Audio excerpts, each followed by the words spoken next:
Bonjour à tous, chers amis. Nous sommes en pleine semaine, juste après la fête de Pessah, et nous sommes dans la semaine qui va pour la première fois recommencer le cycle des chapitres d'études de Maxime de nos pères, Pirkei Avot, qu'on a l'habitude d'apprendre tous les ans après Pessah, de Pessah pour certaines coutumes jusqu'à Shavuot, et certaines coutumes on apprend jusqu'à Shavuot et surtout jusqu'à Rosh Hashanah. Parce qu'on dit que c'est la période dans laquelle on veut raffiner notre trait de caractère, comme on a parlé longuement dans le cours hier soir, qu'on peut revoir en replay sur l'application Torah. C'est quoi le but de Sfirat HaOmer? Quel est le sens de Sfirat HaOmer? Du compte du Homer, c'est pas juste qu'on est en train de calculer, de compter certaines choses chaque jour, certains chiffres qui n'ont pas forcément un grand sens, mais au contraire, c'est par rapport au raffinement personnel pour se préparer au don de la Torah. Et donc, c'est aussi une des raisons pourquoi on lit les maximes de nos pères pendant cette période qui commence à partir de maintenant, à partir de Pessah, puisqu'on s'approche des jours de l'été. Et comme on va tout de suite voir, les maximes de nos pères, c'est pas tellement des halachot, des lois, quoi faire ou pas faire, mais c'est plus pour différents traits de caractère, comment se raffiner, comment avancer, comment évoluer dans son service de Dieu dans la vie de tous les jours. Et ça fait partie, bien sûr, de Mishnayot. Donc, comme ce Shabbat, on va commencer à lire le premier. C'est la raison pour laquelle aujourd'hui on recommence un nouveau cycle d'études. On a déjà fait l'année dernière, vous pouvez revoir les anciens cours sur l'application Torah, ça ne dérange pas? On a fait l'année dernière les anciens cours sur l'application Torah, vous pouvez revoir sur la première série. Et aujourd'hui, on va s'arrêter sur justement la première Mishnah. La première Mishnah qui est Moshe Kibel Torah Misinaï, Moshe il a reçu la Torah du Sinaï. Mais avant ça, la question, elle est, on apprend la Torah tous les jours. Ceux qui suivent les shiurim, plus de 600 cours sur l'application Torah, on peut télécharger sur Google et Apple, ainsi que les plateformes pour lesquelles on peut apprendre la Torah tous les jours. La question qui est demandée, quelle est l'importance d'apprendre la Torah? Numéro 1. Numéro 2, quelle est l'importance de participer à un cours de Torah, comme on fait, grâce à Dieu, tous les mardis ici, ainsi que tous les cours qui sont donnés par le Betravat Sénéman tous les jours régulièrement, sur différents thèmes. Le cours du Tanya le mercredi, hier soir sur la paracha, etc. Et qu'est-ce qu'il y a de particulier dans l'étude de la Torah qu'il n'y a pas dans tous les autres mitzvot? En quoi la Torah est différente de tout le reste? On va aujourd'hui approfondir justement un cours sur l'étude de la Torah. Ce qui est rare, en général, c'est toujours un autre dossier, un autre sujet. Là, on va voir ensemble un cours qui nous parle de l'importance d'étudier. Alors, tu vas me dire, on sait très bien que si quelqu'un il n'apprend pas, il ne peut pas pratiquer. La différence, le fameux débat qu'il y a, est-ce que l'étude est importante? Est-ce que la pratique est importante? On va rentrer dans tout ça après. C'est pour ça que je dis, il n'y a pas mieux que de prendre la première Mishnah, de Maxime de nos pères, qui vient nous dérouler le déroulement et la manière comment on a reçu la Torah depuis Moshe Rabbeinu jusqu'au temps de personnes de la Grande Assemblée qui était au temps du deuxième Torah. On parle ici d'une période d'environ 900 ans. 900 ans quand même, c'est quelque chose. Et voilà ce qui est écrit dans la première Mishnah. Moshe Kibel Torah Misinaï, Moshe a reçu la Torah du Sinaï. C'était en 2448. Sarah Yoshua, il a transmis à Yoshua. Yoshua l'Iskenim, Yoshua l'a transmis aux anciens. Uskenim l'Inviim, les anciens aux prophètes. Uneviim, les prophètes, Messaroua, ils l'ont transmis. Les Hatchek Neset Agedala, aux personnes de la grande assemblée. Eux, Marouche, le Shadvarim, et ils ont dit trois choses.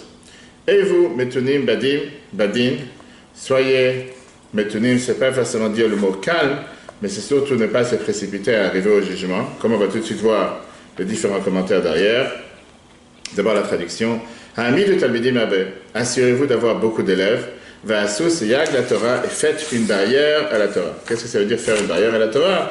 Ça veut dire de s'assurer de, comme on le sait très bien, que Shabbat rentre en général au coucher du soleil. Les Chachamim, ils ont rajouté par exemple 18 minutes. Faire en sorte qu'on ne fasse pas les choses juste comme dans la rue, quand tu es en train de faire des travaux, tu ne vas pas mettre une barrière au trou. J'ai peur que quelqu'un n'a pas vu la barrière et tombe dans le trou, mais tu mets la barrière un peu avant le trou, pareil, pour ne pas trébucher, ne pas transgresser avec différentes interdictions qui sont gravissimes, de transgresser sur des paroles de la Torah ou des Chachamim. On a toujours mis cette barrière, cette précaution pour ne pas arriver à ce qu'il se passe quelque chose, comme tu mets aujourd'hui au bord d'une piscine, le devoir d'avoir une barrière pour qu'un enfant, que Dieu nous en préserve, ne tombe pas, ou un adulte, exactement la même chose avec la Torah.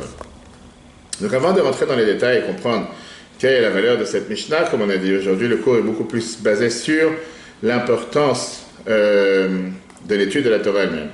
Viennent les commentateurs, le Rabbi Akiva de Bartinora, qui viennent et qui t'expliquent sur la Mishnah pourquoi Pirkei Avot, les maximes de nos pères, commencent avec cette explication-là. Qui sont ces anciens? Qui sont ces prophètes? Qui sont ces personnes de la grande assemblée? Qu'est-ce que ça veut dire ces mots qu'on répète chaque année?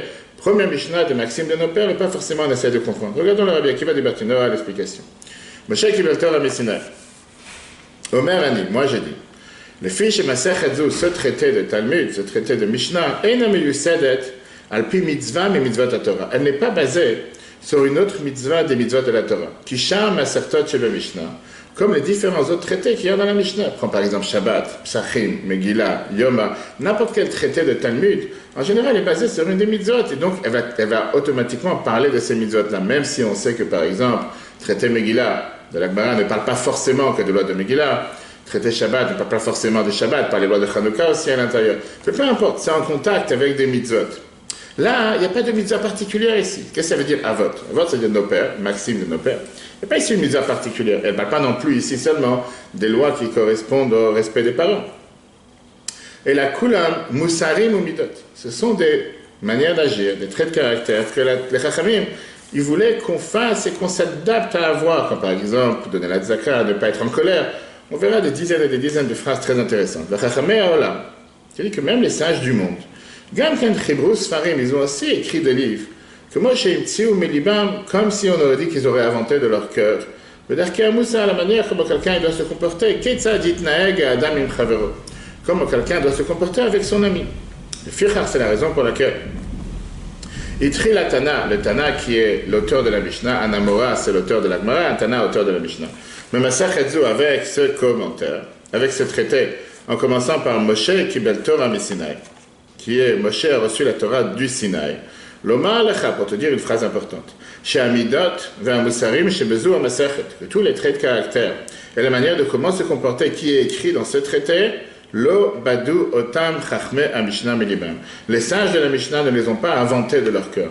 C'est pas quelqu'un qui a eu une invention et qui a décidé de dire, de faire ou d'agir de telle ou telle manière. Et la Af Eilu Ne'emru Misinaï. Il faut que tu saches que tous ces traits de caractère qu'on attend de toi d'avoir, ça aussi, ça a été donné au Sinaï. C'est pas juste une folie que quelqu'un t'a dit comporte-toi de telle ou telle manière, parle peu, agis beaucoup, comme on voit par exemple dans le premier chapitre. Mais même ça, ce sont des manières que la Torah, elle attend de toi que la Torah, elle veut que tu te comportes avec et que tu agisses comme. Le Rabbi il explique qu'il y a ici un message énormément important, comment on doit regarder toutes ces valeurs universelles. Dans notre temps, on te dit que, prends par exemple l'humanisme, les droits d'expression, le droit de l'intimité, respecter l'intimité de l'autrui, la démocratie, etc. Parfois, quelqu'un peut valoriser tous ces différents, valeurs de société. Et la Mishnah vient te dire, sache une chose, que toutes ces valeurs de société qui sont aptes aujourd'hui n'étaient pas forcément aptes il y a 100 ans, il y a 200 ans, voire il y a 1000 ans, et pas forcément que c'est quelque chose qui va rester éternellement. En fonction de la société, les gens ils s'adaptent. Aujourd'hui, on est à fond dans l'écologie, on va mettre le périph' à 50 km/h, on va fermer le périph'. Chaque endroit et un moment c'est le diesel, demain on est contre le diesel. Ça, c'est des choses qui passent et c'est des choses qui ne sont pas éternelles. Pourquoi? Parce que c'est une invention de l'humain. Et tôt ou tard, on sait très bien que les humains changent. Et les humains peuvent changer quelque chose de différent. Viens la Mishnah, la première phrase qu'elle te dit dans le traité Avot, le premier chapitre qu'on va lire, c'est Shabbat, qui sache une chose. Ces valeurs, ces traits de caractère que la Torah, elle attend de nous d'agir, comment faire, quoi faire, ce n'est pas une invention de quelques humains. C'est tous, ils ont été donnés Ne'emru Misinaï, ils ont été donnés Moshe Kibel Torah Misinaï. C'est-à-dire qu'ils ont été donnés de Dieu et donc ils sont éternels. On voit ici que la Mishnah elle a commencé en décryptant, si on peut dire, la personnalité des sages. Moshe, Yoshua, Skenim, les anciens, Nevi'im, les prophètes, Anchek, Neset Agdola, et les gens de la grande assemblée. Alors qu'à priori, on aurait seulement dû dire que la Torah, elle est de Dieu. Moshe Kibel Torah Messinai, ou bien Torah Tzivalanu Moshe. Moshe nous a donné la Torah. Quelle importance pour nous de savoir qu'elle a été donnée par Moshe, aux Yoshua, aux anciens, aux prophètes, ce qui parfois donne erreur à certaines personnes de dire, la Torah elle est humaine. Au final, c'est des humains qui l'ont transmis. Et automatiquement, ces humains peuvent aussi faire une erreur dans la transmission, surtout qu'à l'époque, il n'y avait pas les livres digital qu'on a aujourd'hui, etc. Plus que ça, la Gemara, elle te dit à tel point, comme tu vois, la Gemara Avodazara, page 19a, te dit que quand quelqu'un il apprend la Torah est appelée sur ton nom. Le fait que tu apprends la Torah, tu te l'appropries à toi, ça devient ta Torah. Alors que c'est la sagesse de Dieu, que Dieu te donne la possibilité de te pouvoir l'approprier. Regarde la Gemara, Amarava. Rava, il te dit, Bitrila, au départ, Nikret al-Shmo shel HaKadosh Baruch Hu. Au départ, la Torah, elle est appelée sur le nom de Dieu. Ou le Bassof, et à la fin, Nikret al-Shemo, elle est appelée sur ton nom. Chez Nehema, comme c'est écrit, Betorat Hashem chefzo. Tu as envie, tu as un désir dans la Torah de Dieu. Ou Betorato, et dans sa Torah, Yege, Yomam Valayla, tu vas apprendre jour et nuit. Viens Rashi, commentateur de la Gemara, Chumash, grand sage français. Nikret al-Shemo, la Torah, elle est appelée sur le nom, Sheloto, Talmid, Chetara, par de cet élève, cette personne qui se fatigue et qui apprend la Torah. D'où je sais, qui est dirtif, comme c'est écrit, Uvetorato, et dans sa Torah, de Mashma, ce qui veut dire Shel Kol Adam. N'importe quelle personne peut s'approprier la Torah. Attention, je ne suis pas en train de dire que n'importe quelle personne peut transformer la Torah, peut changer la Torah, peut éventuellement rajouter, modifier la Torah, c'est pas de ça qu'on parle. Mais quand tu apprends la Torah, ça devient ta sagesse, ça devient quelque chose que tu as acquis, qui est une partie de toi-même, quelque chose que tu ne pourras jamais t'en séparer. D'ailleurs, on voit à plusieurs reprises que la Torah, elle est appelée la Torah de Moshe. Comme j'ai dit tout à l'heure, Torah Tzivalanu Moshe. Torah qui nous a ordonné Moshe.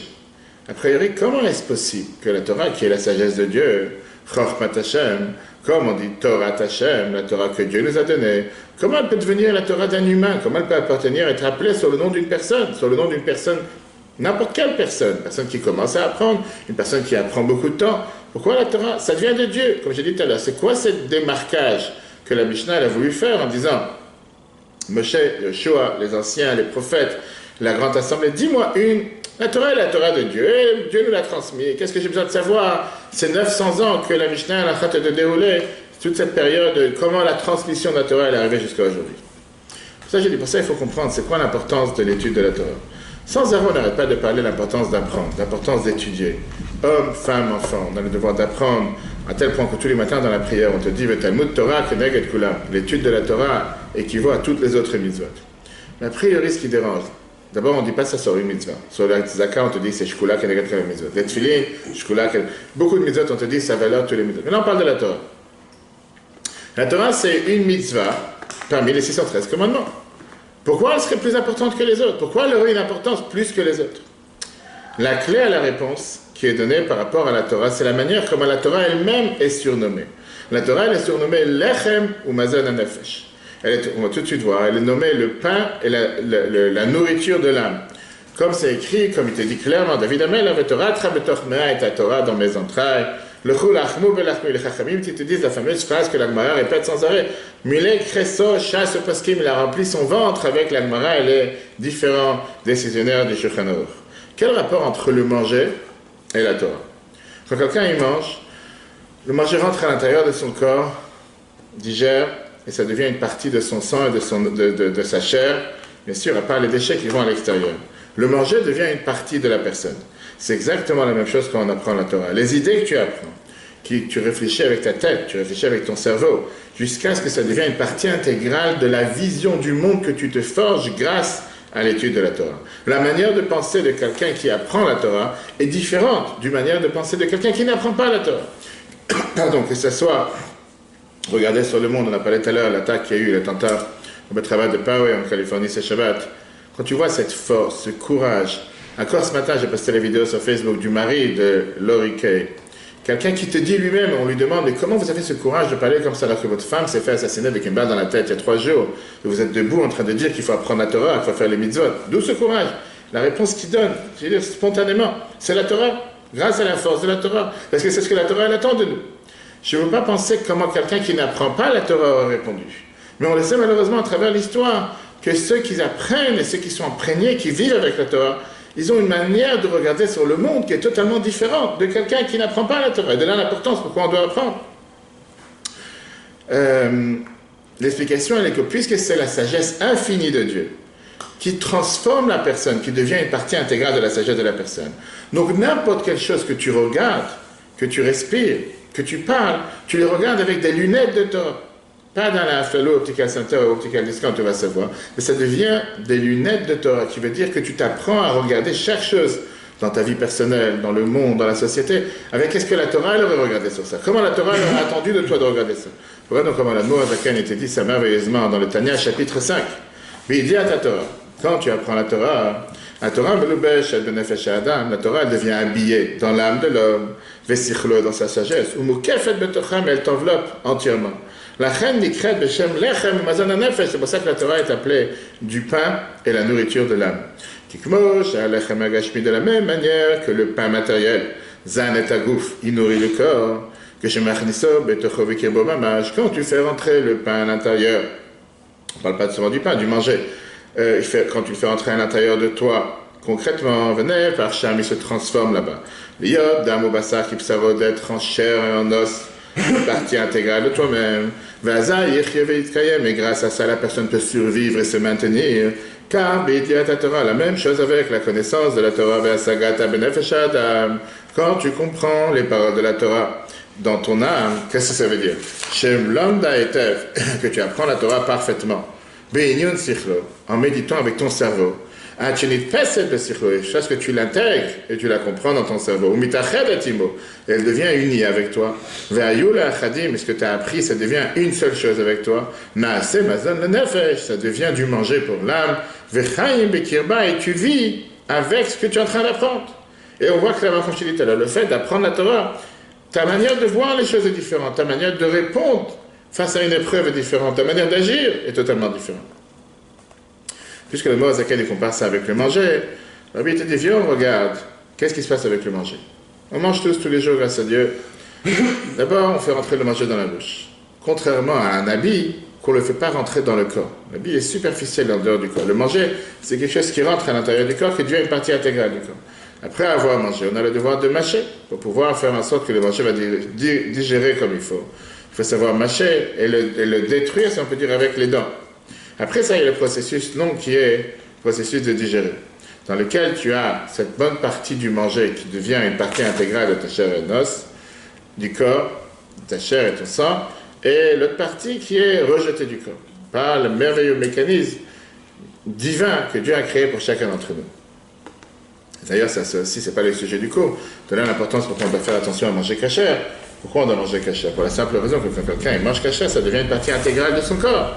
Et c'est la raison pourquoi, en mangeant cachère, on automatiquement s'assure de pouvoir avoir un corps qui fonctionne d'après, comme la Torah l'attend de chacun d'entre nous. Où on trouve ces trois composants dans l'étude de la Torah?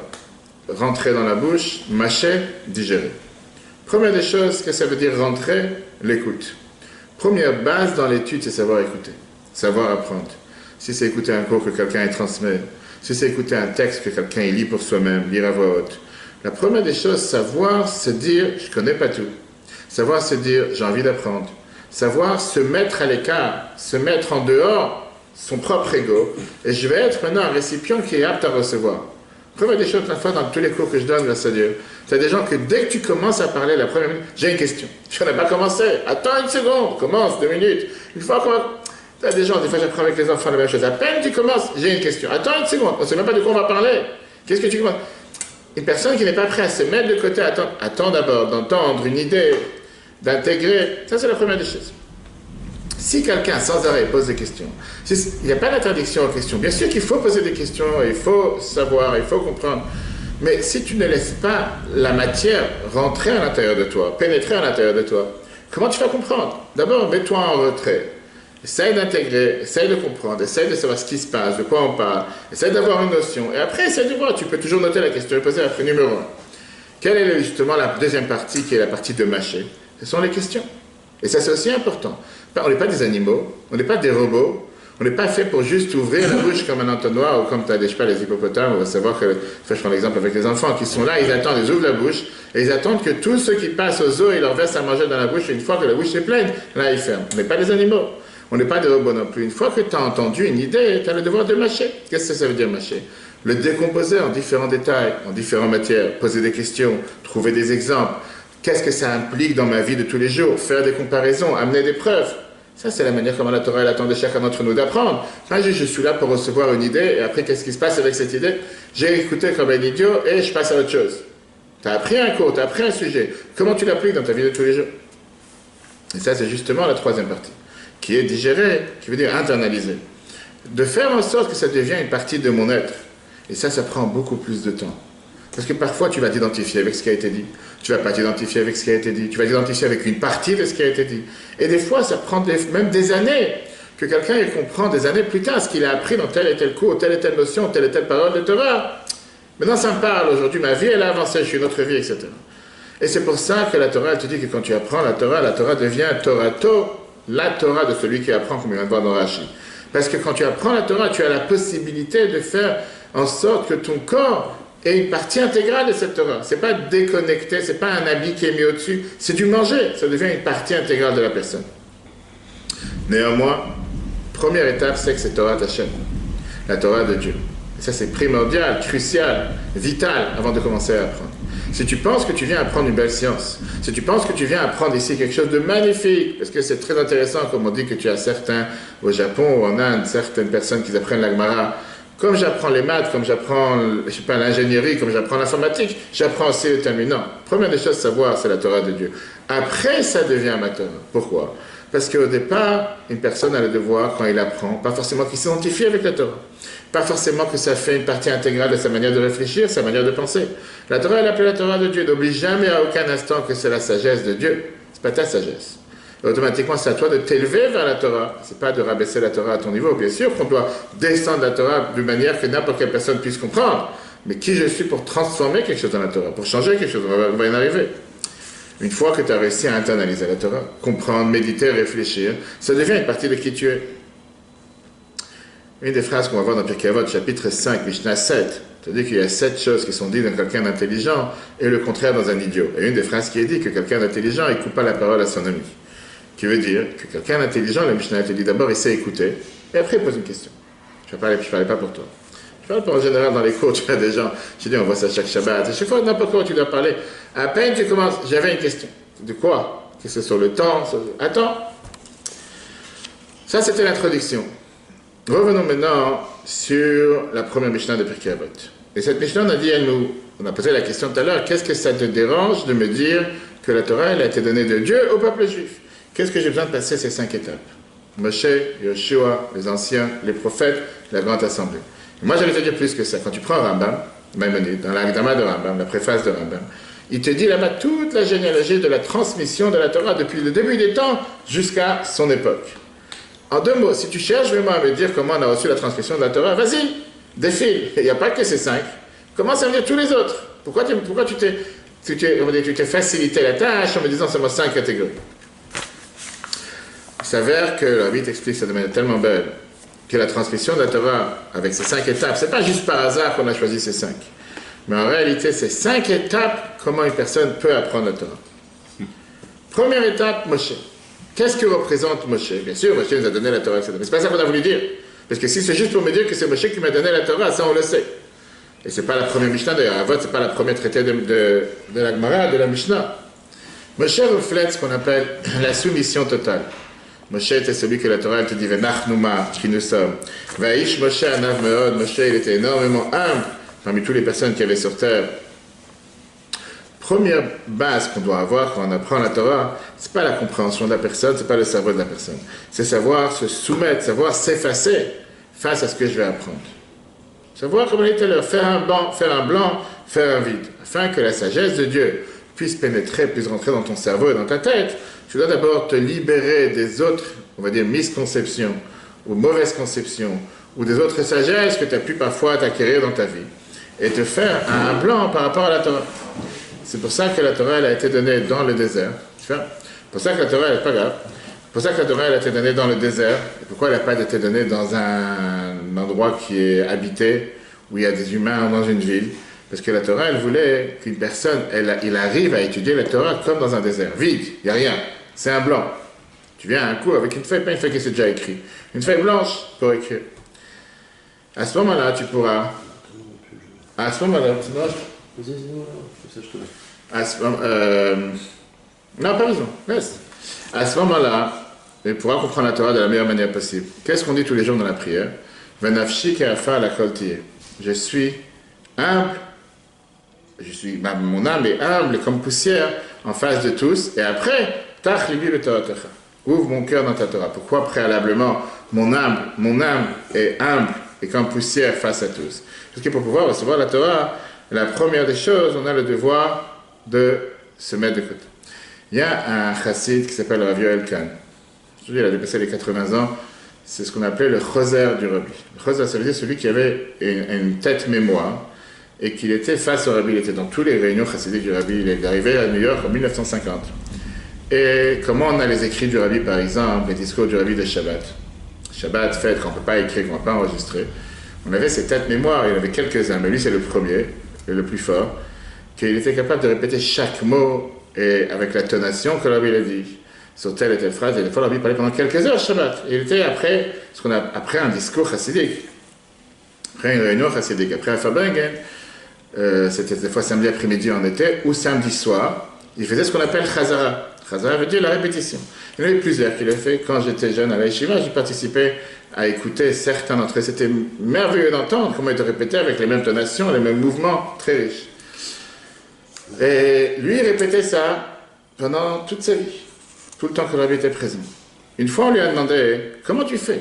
Comment tu fais pour... C'est pas un ordinateur dans la tête, c'est une tête en chair et en os. Comment tu fais pour arriver à un Farbrengen? Le rabbi, il a parlé hier, il a parlé avant-hier.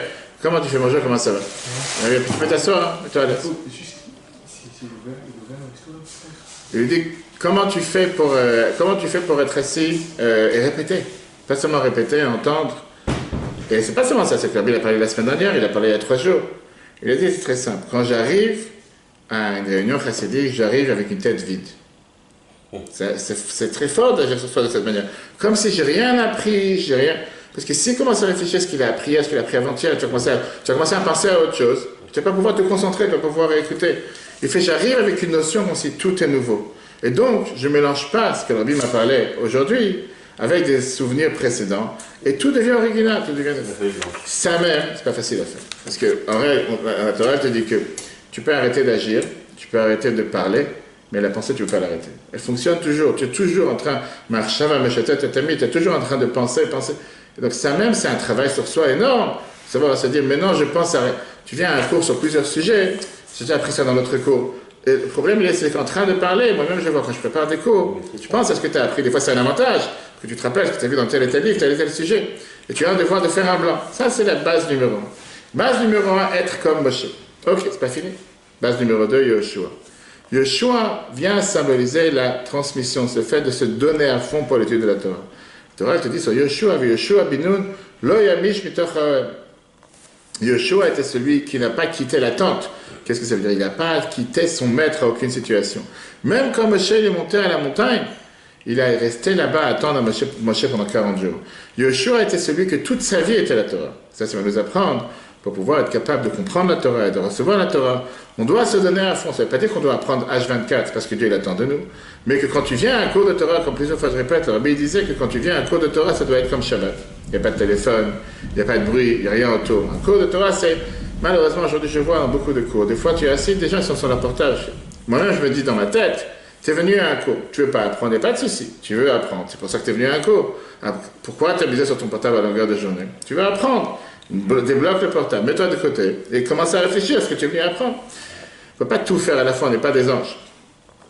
Mais ça, c'est Yoshua. Tu ne veux pas recevoir la Torah, tu ne veux pas intégrer la Torah si c'est comme toi quelque chose de côté. Je viens écouter le rabbin, mais en même temps, je fais autre chose. Quelqu'un va dire, la majorité des gens n'est pas apte, on n'est pas capable de faire une chose pareille. La majorité des gens, ils travaillent. La majorité des gens ne sont pas capables d'apprendre la Torah, ils ne peuvent pas apprendre la Torah quelques heures. Comme j'ai dit tout à l'heure, le rabbi te dit, tu n'as pas demandé d'apprendre la Torah toute la journée. La Torah, c'est très bien que 6 jours tu dois travailler, le 7e tu dois te reposer. Mais le moment que tu consacres à étudier, que ce soit 1 heure par jour, 1 demi-heure par jour, 1 heure tous les jours, 1 heure par semaine, que ce soit ce qu'on appelle le Saint des Saints. C'est à décider de consacrer 1 heure par semaine à l'étude, que ce soit 1 heure d'étude, pas 1 heure d'autre chose. Que à ce moment-là, ce soit que l'étude et rien d'autre. C'est pas interdit de manger. Mais c'est important. 3e étape, les anciens. C'est quoi l'idée des anciens? Torah te dit une phrase sur c'est qui un zaken, qui est considéré un ancien, c'est pas forcément quelqu'un qui a 90 ans sur le passeport. Zeh shekana chochma, celui qui a acquéri la sagesse. Quand quelqu'un il a acquéri quoi que ce soit, ça veut dire que quelque chose lui appartient. Pareil ici, après qu'on a passé la première étape qui est l'effacement total, et le fait de se donner à fond dans l'étude, maintenant on peut acquérir cette sagesse, qui veut dire, maintenant on peut commencer à mettre l'accent sur comprendre avec nos têtes, sur, qu'on a dit tout à l'heure, pour savoir intégrer, savoir digérer, dans tous ces détails, jusqu'à ce que la Torah devienne une partie intégrale de la personnalité de la personne, et lui et la Torah font un. Quatrième étape, les prophètes. Une fois que quelqu'un il s'est effacé, il s'est soumis à la volonté de la Torah, il a compris la Torah, il a encore besoin d'énormément d'aide divine, ce qu'on appelle ça l'état d'Ishmaïa, pour pouvoir comprendre. Parce que si jamais il ne va pas avoir l'aide de Dieu, il ne va pas comprendre la Torah. Pas seulement pour comprendre, mais pour pouvoir trancher la halakha comme il faut. Ça, c'est énormément important. Combien de gens sur Terre qui te posent des questions halachiques et qui répondent à côté de la plaque? Pas parce qu'ils n'ont aucune notion, parce qu'ils ne comprennent pas. Parfois même, ils ont des notions, parfois ils ont appris, mais ils n'ont pas réfléchi. Une très belle histoire qui est racontée sur le Noda Yehuda, qu'une fois on lui est venu demander une question d'halakha. Et il a tranché ce qu'il a tranché. Après ça, il s'est rendu compte que ce qu'il a dit, c'était pas vrai, c'était pas juste. Au contraire, il a dit une chose qui était totalement contre la Gemara. On lui a dit comment est-ce possible. Il est certainement que cette question n'était pas quelque chose qui concernait la personne à faire le lendemain ou le jour même, parce que si jamais ça aurait été Noga, le Maaseh, il devrait le faire, il devrait mettre en application. Dieu m'aurait aidé, que je n'aurais pas trébuché, je n'aurais pas tombé. Mais ça, c'était le nom d'Aviuda, pas pour nous. Parce que parfois, quelqu'un, par l'étude de la Torah, il peut arriver à des conclusions qui sont tellement à l'ouest, qui sont tellement tordues, qui sont tellement opposées à la Torah. Parfois, malheureusement, quelqu'un, avec les mots et les notions de la Torah qu'il a appris, il peut arriver à des conclusions qui sont 100% le contraire de la Torah. C'est pour ça qu'on a besoin d'avoir cette notion de prophète qui représente l'aide de Dieu par rapport à l'étude et pouvoir avoir une tête claire et pouvoir trancher les choses comme il faut. Et enfin, la dernière étape, qui est la grande assemblée. C'était quoi les gens de la grande assemblée? Ils ont tranché la halakha, ils ont fait en sorte de faire un ordre dans tout ce qu'on a reçu. Mara, la Mishnah, etc. Une fois qu'on a passé toutes ces étapes, qui est savoir se soumettre, se donner à fond dans l'étude, la compréhension et l'aide de Dieu, à ce moment-là, on peut se permettre de trancher la halakha. Regarde comment le Rabbi écrit ça de manière merveilleuse. Tana nous enseigne Chamesh trunot nafshiyot, 5 traits de caractère importants, anidrashot, qui sont demandés, belimud la Torah, dans l'étude de la Torah. La première, Moshe. Ma'alato bekash la Torah, son avantage, sa qualité par rapport à la Torah. Ian vatanuto avdola, son grande humilité. Trunazu, ce trait de caractère, marchira et adam, ça cachérise la personne, ça prépare la personne, liotli la Torah d'être un récipient pour la Torah. Yoshua, Yoshua Neymar, sur Yoshua, ça a été dit, lo yamish b'tochaol, il ne va pas quitter la tente. Aïnou, ça veut dire, shaya maso venatun la Torah bilvad, il était totalement transmis qu'à la Torah. Skrenim, les anciens, Abo Raboté nous a les Chachamim nous disent, Zaken, c'est qui un ancien? Zeh shekana chachma, quelqu'un qui a acquéri la chachma, la sagesse. Nevim, c'est qui les prophètes? L'homme de la Torah, celui qui apprend la Torah, Zakouk, le Saïta d'Ishmaï, il a besoin de l'aide du ciel, l'aide de Dieu. Chez Chavel, l'habitat à l'Alacha, de pouvoir avoir une vision claire par rapport à la véracité de la Halacha. Et enfin, tu connais cette acte-là, la grande assemblée, Tafkidam ayakel était le rôle, l'ifsok halachot, trancher les halachot. Le taken takanot, de régler des lois, vekaet, yachol alomed. Alors à ce moment-là, tu as passé ces 5 étapes, celui qui l'apprend, il peut trancher la halacha, les maaseh, la halacha comme il faut, bien sûr, avec ton arabe, papa, non, que n'importe quelle personne peut trancher la halacha. Voilà une merveilleuse étude du Rabbi sur le chapitre numéro 1, première Mishnah de Pirkei Avot, que nous allons commencer à lire si Dieu veut ce Shabbat. Le cours sera un replay sur l'application et Torah, rappeler quelques infos importantes. Si Dieu veut, demain soir au Bet Chabad, nous avons une soirée de prière, d'études et d'encouragement surtout. Suite à l'attentat qui s'est passé au Bet Chabad de Poway en Californie ce Shabbat, avec d'énormes miracles, comme on a vu la main de Dieu malgré la perte d'une seule âme, Lori Kay, qui était enterrée hier avec des milliers de personnes, et comment on a le devoir de remercier Dieu pour le miracle, de remercier Dieu sur le fait que Dieu est présent parmi nous avec une merveilleuse étude, si Dieu veut, demain soir, 19h30 au Bet Chabad Seine-et-Marne à Ponto Combo. On fera Mincha et juste après on aura l'étude. Si Dieu veut, ce dimanche matin, on commence la nouvelle série de JLI, Jewish Learning Institute, l'Institut d'études juifs, sur l'art du mariage. Comment repenser le mariage et surtout 6 cours passionnants tous les dimanches, à partir de ce dimanche 5 mai, de 10h30 à midi. Et le premier, ça sera un plaidoyer pour le mariage. Comment ça se fait que tellement de gens te disent que l'ère du mariage est terminée, et néanmoins, comment on voit que c'est une chose fondamentale que la Torah attend de nous. Qu'est-ce que ça veut dire être marié?